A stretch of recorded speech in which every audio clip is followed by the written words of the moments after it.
Welcome to another show. This week, we're going to talk about The Manchurian Candidate, the original film versus the remake. It's been decided that you will be dressed as a priest to help you get away in the pandemonium afterwards. Senator Shaw, people are calling you a fearmonger. Well, there is a great deal to be frightened of in today's world.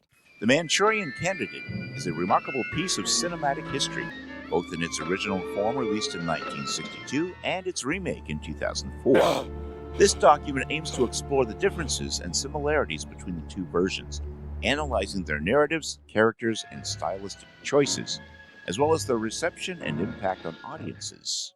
In 1962, when the original Manchurian Candidate was released, the United States was in the midst of the Cold War.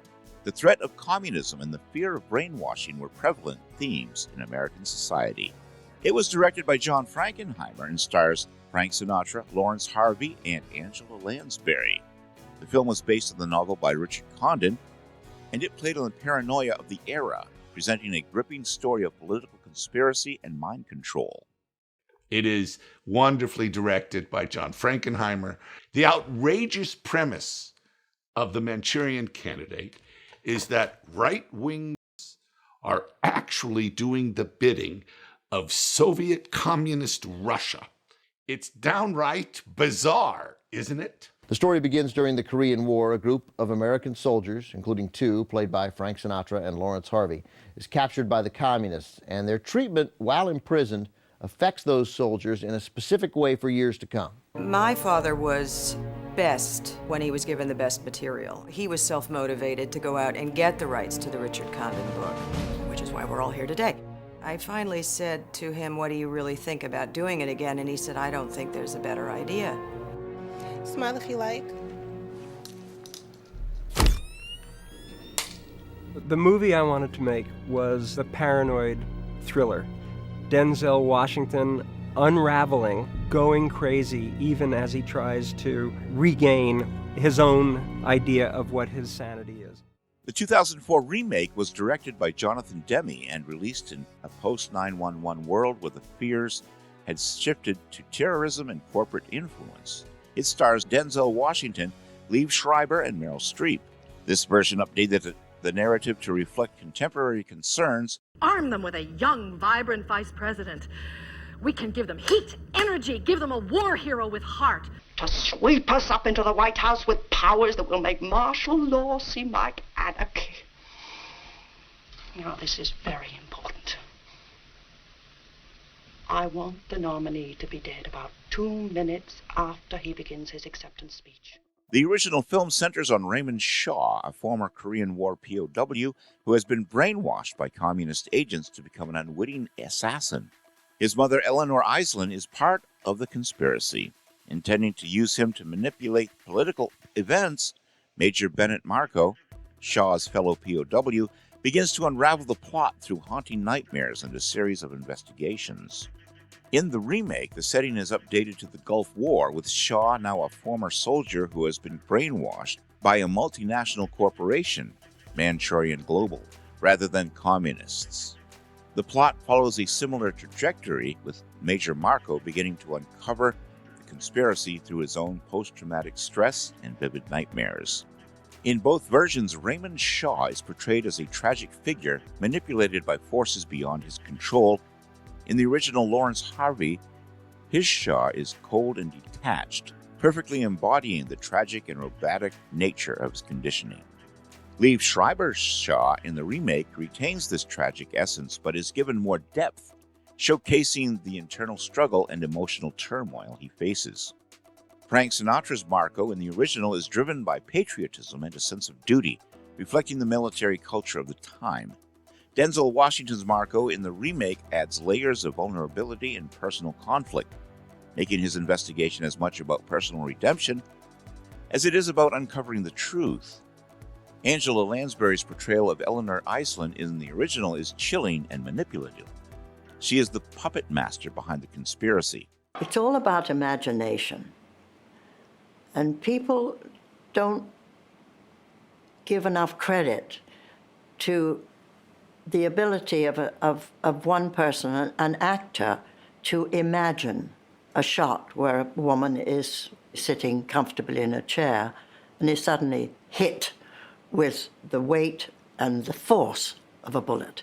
And if you can imagine that, then you're going to do it. You're going to do it. Thank God I had never seen the original because I was a kid when it came out and then somehow missed seeing it subsequently. And I thought about seeing it and then decided not to because I'm so suggestible. So I just really looked elsewhere for models and images to make Eleanor Shaw, and had a great deal of fun playing a villain. Meryl Streep's version in the remake is equally manipulative, but is given a more contemporary edge, reflecting the changing nature of political power and influence. The original Manchurian Candidate employs a stark black and white aesthetic, which enhances the film's atmosphere of paranoia and suspense. Well, George had heard that Sinatra had loved the book and wanted to do it. So, and George also knew Sinatra, and he called Sinatra, and his agent was Irving Lazar, who was a good friend of Sinatra. And together with Lazar, Axelrod got Sinatra on the phone and asked him about Manchurian, and Sinatra said, "I've always wanted to do it, I love it. And I'd love to do it, and I'm very interested. As soon as you write the script, let me see it." George and I worked on the script, and as soon as we finished it, we got it to Sinatra, and he said, "I want to do the movie." And once he said we wanted to do the movie, it was a go movie. We did it 4 times again, but none of them were as good as the one that was out of focus, so we used the out of focus one in the movie. And I got these reviews saying I was a genius for shooting this out of focus shot of Sinatra from the brainwashed guy's point of view. Frankenheimer's direction is tight and intense, with innovative use of close-ups and sharp editing that keeps the audiences on edge. The remake uses color and modern cinematography techniques to create a more visceral and immersive experience. Demi's direction includes more dynamic camera movement and a polished visual style that aligns with contemporary filmmaking standards. The use of technology and media plays a significant role in enhancing the themes of corporate control and surveillance.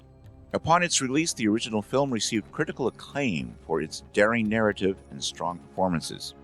It has since become a classic, praised for its insightful commentary on Cold War paranoia and its innovative approach to the thriller genre. The remake also garnered positive reviews, though some critics felt it did not quite capture the essence of the original.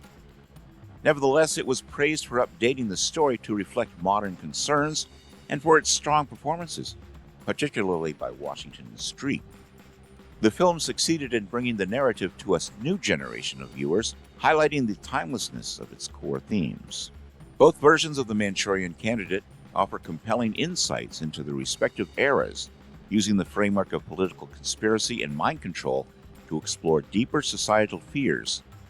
While the original stands as a pioneering classic of Cold War cinema, the remake effectively updates the story to address contemporary issues, proving that the themes of manipulation and power are universal and enduring. The original Manchurian Candidate has more mystery with heightened suspense and danger that are hard to match, but this version works well as a thriller. The performances are very strong. Denzel is convincingly obsessed, and Meryl Streep's possessive mother is as scary in her own way as Angela Lansbury was in the first movie. I give the remake of the Manchurian Candidate 3 stars, and I'm Roger Ebert, ABC 7 News. In analyzing these two films, it becomes clear that each has its own merits and unique contributions to the narrative. The original's stark tension and historical context provide a gripping look at Cold War fears, while the remake's modernized plot and character depth offer a relative exploration of post-9/11 anxieties. Together, they form a fascinating study of how cinema reflects and adapts to the evolving concerns of society. And that was our show for today. What did you think?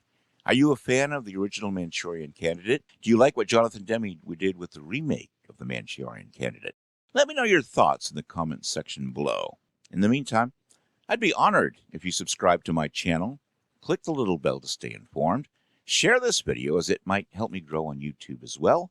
And until next time, this is Kevin Givens saying, live long and prosper. May the force be with you, and keep reaching for the stars.